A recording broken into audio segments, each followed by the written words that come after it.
नमस्कार मित्रांनो, शब्दस्पर्श या चॅनलवर तुमचं पुन्हा एकदा स्वागत. आजच्या कथेचं नाव आहे पिंपळ. लेखन ॲडव्होकेट शरद घाडगे.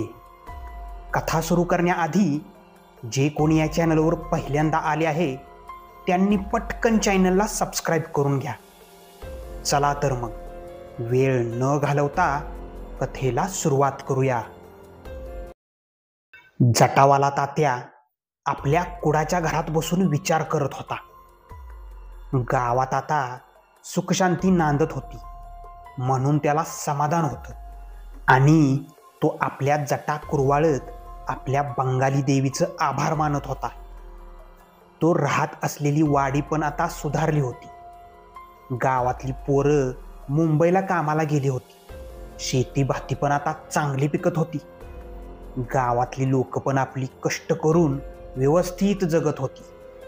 जटावाला तात्या रोज मंदिराच्या पायऱ्यांवर बसून आनंदाने जगणारं आपलं गाव आपल्या दृष्टीहीन नजरेने पाहत होता. तात्या आंधळा असला तरी त्याच्या मनचक्षुने त्याला भविष्यात घडणाऱ्या गोष्टीसुद्धा दिसत होत्या. तात्या चालत चालत गावातून वरती निघाला होता. त्याची नेहमीची वेळ होती. तात्या मंदिरात आला. त्या दिवशी जटावाला तात्या एकटाच मंदिराच्या पायऱ्यावर बसला होता. तेवढ्यात त्याला डोंगराच्या बाजूने कसली तरी सावली वेगाने गावाच्या दिशेला येत असल्याचे जाणवलं आणि तेवढ्यात मंदिराच्या शेजारच्या पिंपळाच्या डोणीत बसलेली घुबडीण जोरात गुदकार करू लागली. तात्याला अशुभाचे संकेत मिळताच तात्या धडपडत गडबडीने उठला आणि त्याने घराची वाट धरली. इकडे डोंगरात जोर जोरात लाकूड तोडल्याचा आवाज शिवारात घुमत होता. वरती डोंगरात एकदम दाट झाडे होती. त्या दाट झाडीमध्ये एक प्रचंड मोठे पिंपळाचे झाड होते. त्या झाडाविषयी नक्की कोणाला माहीत नव्हते, पण लोक शक्यतो त्या झाडाकडे जाण्याचे टाळायची. त्या झाडाकडे बघून लोकांना एक अनामिक भीती असायची. गावातला संत्या आणि पांडू ही खरं उचापती करणारी पोरं. गावात ती उचापती करणारी म्हणून प्रसिद्धच होती. ते जंगलात जाऊन मोठी झाडे पाडून ती तालुक्याला नेऊन दलालाला विकायची. आज सुद्धा ती डोंगरात आले होते झाडे पाडण्यासाठी. त्यावेळी त्यांना ते अजस्त्र पिंपळाचं झाड दिसलं. मग त्यांनी विचार केला की हे जर झाड आपण पाडून विकले तर आपल्याला भरपूर पैसा येईल आणि 2-4 महिने आपल्याला कामसुद्धा करावे लागणार नाही. असा विचार करून त्यांनी ते झाड पाडायचे ठरवले. जसजसं त्या झाडाच्या मुळावर घाव पडत होते तसं तसं त्या झाडातून विचित्र असे आवाज बाहेर येत होते. जणू कोणतरी रागाने आरडत ओरडत होतं. असा कर्कश आवाज झाडातून सतत येत होता. तो आवाज सगळ्या डोंगर कपारीतून घुमत होता. पांडू आणि संत्याने निम्म्या झाडाच्या फांद्या तोडून खाली टाकल्या आणि राहिलेलं उद्या बघू असं म्हणत घराची वाट धरली. ते दोघे पायवाटेने पुढे निघाले, परंतु त्यांच्याकडे त्या पिंपळाच्या झाडामागून कोणतरी निरखून बघत होतं. अगदी बराच वेळ ते दिसेनासे होईपर्यंत. आता गाव अंधाराने गिळाला होता. रात्र झाली होती. गावात दिवे लागण झाली होती. सगळीकडं शुकशुकाट झाला होता. लोक आपल्या घरात शांत बसून होती, कारण त्या वाडीत सूर्य मावळल्यानंतर कोणीच घराबाहेर पडत नव्हतं. कुत्री पांदीच्या तोंडावर डोंगराकडं तोंड वर करून उगाच भेसूर रडत होती. त्यांची रडणी ऐकून लोकांच्या अंगावर काटा येत होता.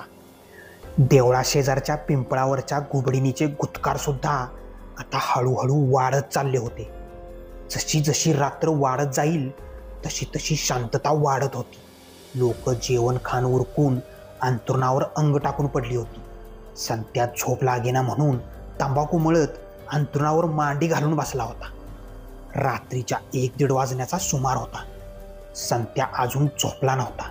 झोप लागेना म्हणून त्याने सगळी तंबाखूची पुडी संपवली. बाहेर रात्र वाढेल तसं कुत्र्यांचं रडणं सुद्धा वाढत होतं. आईला कोणतरी खपतंय वाटतं आज, असा विचार करत आळस देत संत्याने अंथरुणावर अंग टाकलं. तेवढ्यात त्याच्या दाराची कडी वाजली. कोण आहे र? संत्या बोलला. मी आहे. अरे कोण? संत्या आता चांगलाच हादरला होता. उसनं अवसान आणून तो विचारत होता, पण आतून तो खूप घाबरला होता.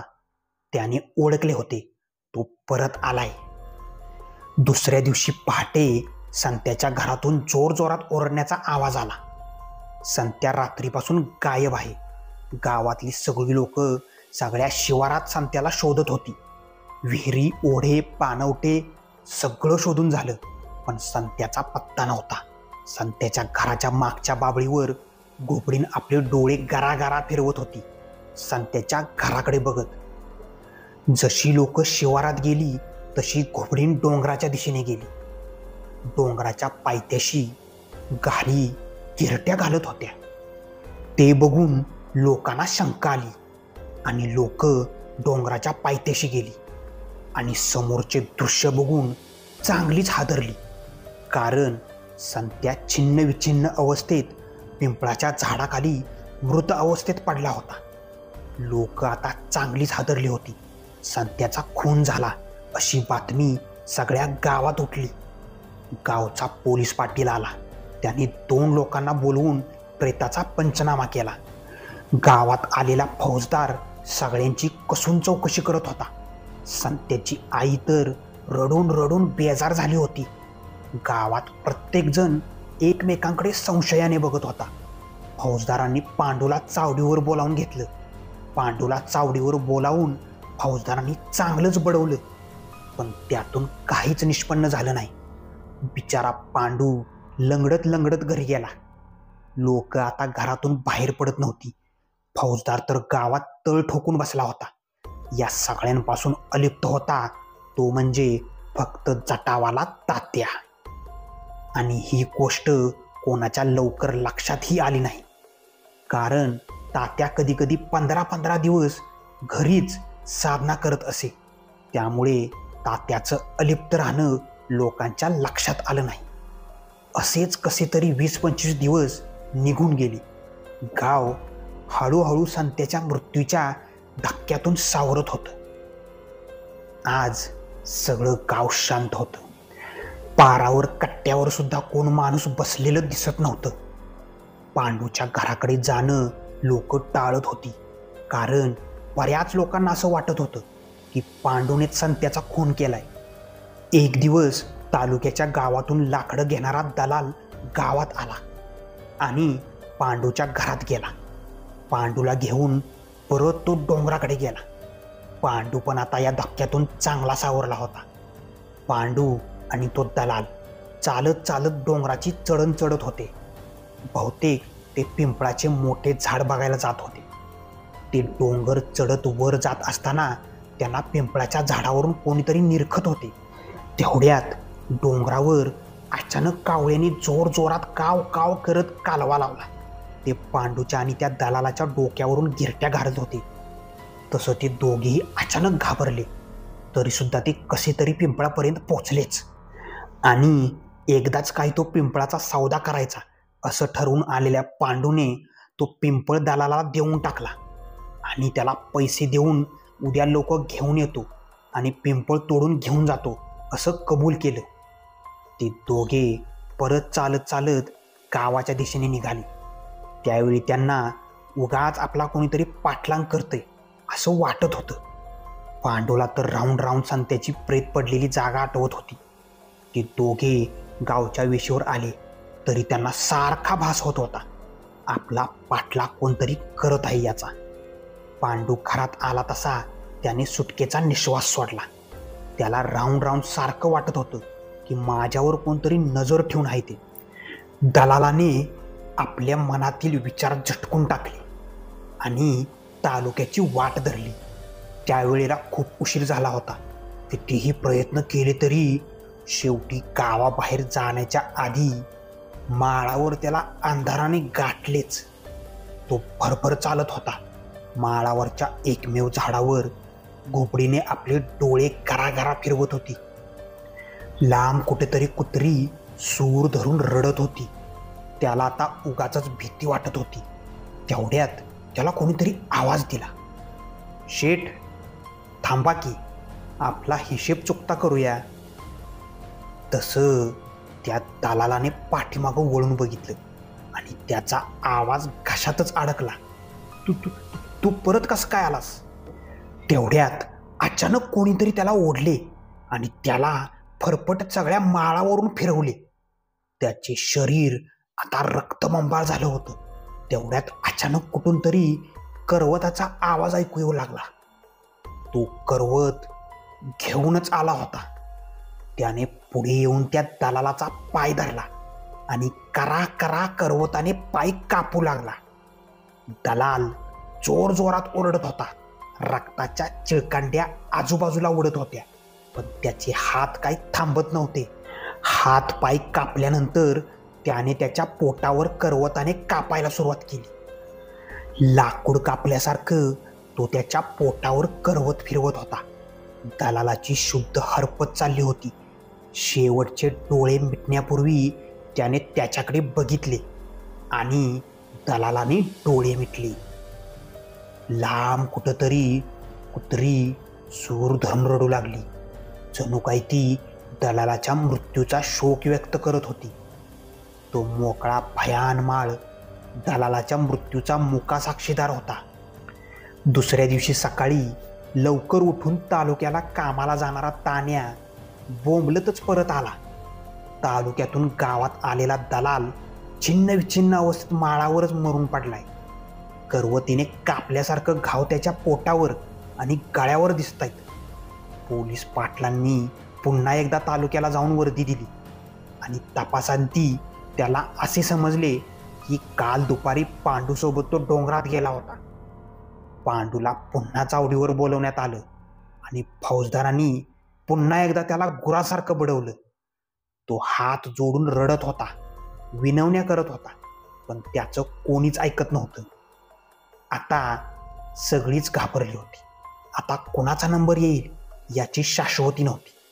तालुक्याला गेलेला माणूस परत येईल का याची खात्री कोण देत नव्हतं. देशमुखांच्या वाड्यावर सगळ्या गावांची बैठक बसली होती. बैठकीत एकच प्रश्न होता, गावात घडणाऱ्या घटनांचा सोक्षमोक्ष लावणे. तेवढ्यात गावातील सखाने बातमी आणली.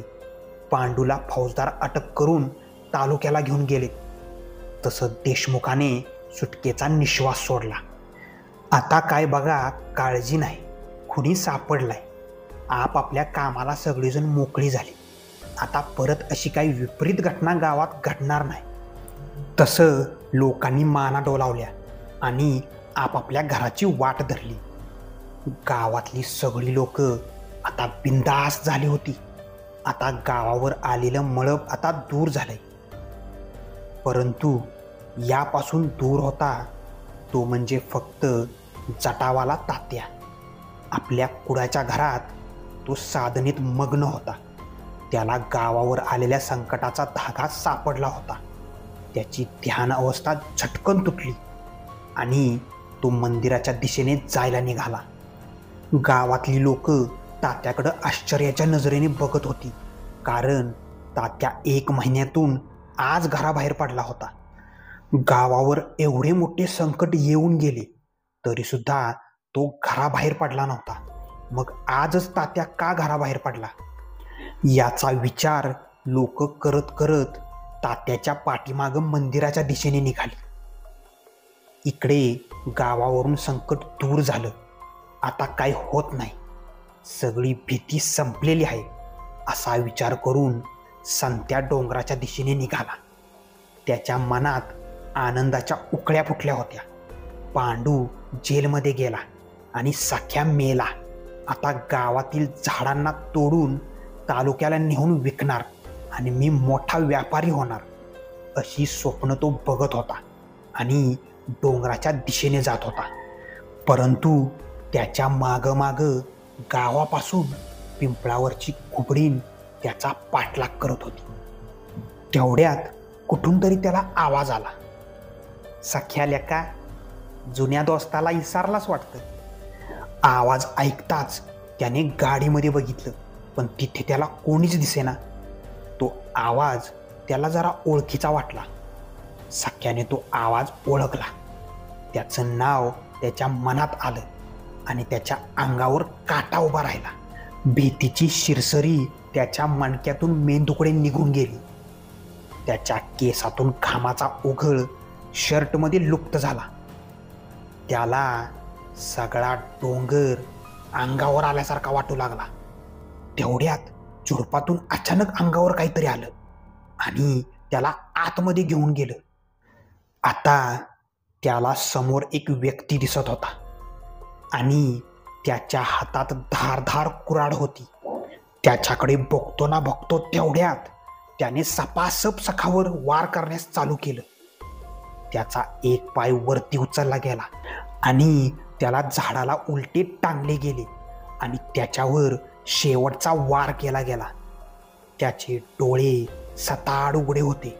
त्याच्या निर्जीव डोळ्यांमध्ये प्रचंड भीती दिसत होती. इकडे जटावाला तात्या मंदिराच्या पायऱ्यांवर जाऊन बसला. तोपर्यंत कोणीतरी देशमुख यांना सुद्धा निरोप देऊन आलं होतं. देशमुख आपल्या टांग्यात बसून मंदिराजवळ आले. सगळं गाव एकत्र झालं होतं. तात्या अचानक धडपडून उठला. गावावरचं संकट अजून टळलेलं नाही. सखा अडचणीत आहे, त्याला वाचवलं पाहिजे असं जटावाला तात्या बोलू लागला. पण तात्या, दोन्ही खून तर पांडून केले ना? देशमुख तात्याकडं आश्चर्याने बघत बोलला. या सगळ्यांची उत्तरं मी तुम्हाला नंतर देतो. आधी सख्याला शोधा आणि कोणीतरी तालुक्याला निरोप द्या. पांडूला पण धोका आहे. सगळेजण सख्याला शोधत होते, पण सखा पहाटेपासून गायब होता. या सगळ्या गोष्टी होत असताना मंदिराबाहेरच्या जुन्या पिंपळावर घुबडीन एकसारखी गावातील लोकांच्या हालचाली टिपत होती. डोंगराच्या बाजूला कावळ्यांचा थवा काव काव काव करत होता. हे बघून लोकांनी तिकडे धाव घेतली. तर सख्याचेही प्रेत चिन्ह विचिन्न अवस्थेत पडलेलं दिसलं. त्याच्या डोळ्यात प्रचंड भीती होती. त्याचे प्रेत चावडीसमोर आणलं गेलं. लोकांनी पुन्हा एकदा पोलीस पाटलाला बोलवून फौजदाराला बोलावलं. फौजदाराने येताना सोबत पांडूला आणलं आणि पांडूला सोडून दिलं, कारण पांडूचा या हत्येमागे हात नव्हताच याची जाणीव फौजदाराला झाली होती. पांडू ह्या सगळ्या गोष्टी बघून चांगलाच हादरला होता. गावातल्या हत्येचे सत्र थांबायचे नाव घेत नव्हतं. सगळेजण पुन्हा एकदा जटावाला तात्याकडे गेले. तात्यांनी सगळ्या गावाला समोर बसवले. फौजदार सुद्धा तात्याचं सामर्थ्य बघायला खुर्ची घेऊन बसला. तात्याने पांडूच्या डोक्यावर हात ठेवला आणि काहीतरी मंत्र पुटपुटला. तसा पांडू डोळे झाकूनच बोलायला लागला. या गोष्टीला बरीच वर्ष झालीत. 20 वर्ष तरी झाले असतील. मी, संत्या, सखा तिघं मिळून लोकांची झाडे विकत घ्यायची आणि ती तोडून तालुक्याला व्यापाऱ्याला विकायची, हे काम करत होतो. त्यानंतर आमच्यासोबत आपल्या गावातील किसन सुद्धा येऊन मिळाला. मग आम्ही 4 जण गावोगावी जाऊन झाडे विकत होतो आणि ती पाडून तालुक्याला नेऊन विकत होतो. त्या कामातून आम्हाला चांगले पैसे मिळत होते. एक दिवस आम्हाला चंदनाचे लाकूड चोरून विकायचे आहे असं तालुक्याच्या दलालाने सांगितले. त्याने डोंगरातील चंदनाची झाडे सुद्धा शोधून ठेवली. पण या गोष्टीला किसनचा विरोध होता. चंदनाच्या लाकूड विक्रीतून आम्हाला खूप पैसा मिळणार होता. आमची गरिबी नष्ट होणार होती. पण किसनला हे काम चुकीचं वाटत होतं, म्हणून त्याने आम्हाला हे काम करायला नकार दिला आणि मी सरकारला याची माहिती देईन अशी धमकी सुद्धा दिली. मग त्या दलालाचा नाईलाज झाला आणि त्याने आम्हाला किसनचा काठा काढायची सूचना केली. त्या रात्री आम्ही किसनला गोड बोलून डोंगरात घेऊन गेलो आणि तो बेसावध असताना पौर्णिमेच्या रात्री कुऱ्हाडीने त्याची हत्या केली आणि आपल्या डोंगरातून त्या पिंपळाच्या झाडाखाली त्याला मूठ माती दिली. त्यानंतर किसनची बरीच शोधाशोध झाली, पण त्याची गरीब बिचारी बायको किसन आपल्याला सोडून कुठेतरी गेला असेल असं म्हणून शांत बसली. आम्ही पण एक खून पचवला म्हणून खुश होतो. आमचे काम पण तेजीत होते. पण सरकारने त्यावर कठोर पावले उचलली आणि चंदन चोरीचे काम थांबले. त्यानंतर आम्ही इकडे तिकडे किरकोळ झाडे तोडून विक्री करत होतो, पण आम्हाला किसनचा कधीच त्रास झाला नाही. परंतु त्या दिवशी आम्ही किसनला पुरलेल्या पिंपळाच्या फांद्या तोडल्या. तेव्हापासून हे हत्येचे सत्र सुरू झालं. आता इथून पुढे मी तुम्हाला सांगतो असं म्हणत तात्या बोलायला उभा राहिला. या गोष्टीची जाणीव मला मागच्या महिन्याभरातच झाली होती. ज्या ज्या वेळेला या मंदिरासमोरच्या पिंपळावर गुबडीन रावटी करायला सुरुवात करते तेव्हा तेव्हा गावात संकट येते हे मला माहीत आहे. म्हणून मी योग साधनेने या गोष्टीचा शोध घेत होतो. ज्या ठिकाणी किसनला पुरले होते त्या ठिकाणी किसनचा आत्मा बंदिस्त करून ठेवला होता. ज्यावेळी किसनचे खुनी त्या झाडाखाली येऊन त्या झाडाच्या फांद्या तोडू लागले, त्या झाडाला स्पर्श करू लागले, तो आत्मा पुन्हा जागृत झाला. याचा बंदोबस्त एका मांत्रिकाने करून ठेवला होता. त्या मांत्रिकाला तालुक्याच्या त्या दलालाने आणला होता. ही गोष्ट पांडूला किंवा सखाला किंवा संत्याला कोणालाच माहीत नव्हती. त्या मांत्रिकाने सुद्धा त्या दलालाला परत या झाडाखाली येऊ नको अशी सूचना केली होती आणि त्याप्रमाणे योगायोग म्हणा किंवा बदला घेण्याची प्रबळ इच्छा म्हणा, या सगळ्यांना तिथे जाण्याची बुद्धी आली. पांडूचा या खुनामध्ये प्रत्यक्ष सहभाग नव्हता, तो फक्त त्या खुनाचा साक्षीदार होता, म्हणून पांडू वाचला. असं म्हणून तात्या उठला आणि डोंगराच्या दिशेने चालू लागला. त्याने डोंगरात जाऊन पुन्हा एकदा साधना करून किसनच्या आत्म्याला सगळ्या गावाच्या समोर मुक्त केलं आणि हे हत्यासत्र थांबलं. पांडूने सगळ्या गावाची आणि किसनच्या पत्नीची माफी मागितली. सगळी लोक समाधानाने आपल्या घरी गेली. आता यापुढं गावात कसलं संकट येणार नाही अशी आशा व्यक्त करत जटावाला तात्या आपल्या घराकडे निघाला. या गोष्टीला आता बरेच दिवस झाले. गाव सुद्धा समाधानाने नांदत होतं. पांडू आता कष्ट करून रोजगार करून आपल्या कुटुंबाला जगवत होता. आपण केलेली चुकीचे शल्य अजून त्याच्या मनात होतं. त्या रात्री बहुतेक पौर्णिमा असेल. पांडूची दिवसभर काम केल्यामुळं झोपच लागत नव्हती. तो या कुशीवरून त्या कुशीवर होत होता. रात्रीच्या 12चा सुमार असेल. बाहेर कुत्र्यांनी नुसता कालवा लावला होता. कधीतरी एखादी उंडकी टिटवी मध्येच गावावरून ये जा करत होती. तेवढ्यात पांडूचा दरवाजा वाजला. तसं त्याने कोण आहे रे बाहेर असा आवाज दिला. तसं अरे आम्ही आहे, तुझं जुनं जोडीदार संत्या आणि सखा. तसा पांडू जोरात ओरडला. ती दोघं परत आलेत.